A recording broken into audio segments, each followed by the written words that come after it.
আসসালামু আলাইকুম। আজকে একটা ফ্রিজ পরিষ্কার করার ভিডিও নিয়ে এসেছি। দেখুন আমার ফ্রিজটা কতটা চকচকে ঝকঝকে। যত রকম খাবারই আপনি রাখেন না কেন, সবসময় একটা জিনিস মাথায় রাখবেন, আপনি পচা বাসি খাবার, সবজি পচা বলেন, তারপরে লেবু পচা বলেন, কাঁচামরিচ পচা বলেন, কোনোটাই রাখবেন না। ফ্রেশ জিনিস রাখবেন। আপনি মাছ মাংস যেটা রান্না করে রাখেন সেটাও ফ্রেশ পাবেন। আপনি একটা কাঁচামরিচও যদি ফ্রিজের মধ্যে পচা যায়, লেবু টমেটো পচা যায়, সে একটা বাটির মধ্যে মাছ তরকারি রাখলেন, সেটাও কিন্তু সেই ফ্লেভারটা আপনি পাবেন না।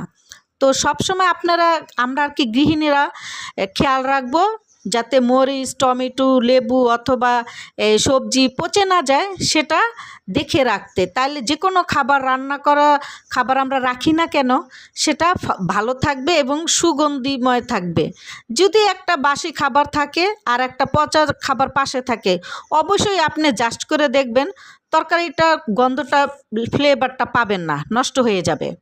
আর যদি আপনি টমেটো পচা, লেবু, কাঁচামরিচ, সবজি এগুলি পচা থাকে আর একটা ভালো তরকারি রাখলেন, ওই তরকারিটাও নষ্ট হয়ে যাবে। তো আজকে যদি আমার ভিডিওটা ভালো লাগে অবশ্যই কমেন্ট করবেন। আজকে এ পর্যন্তই।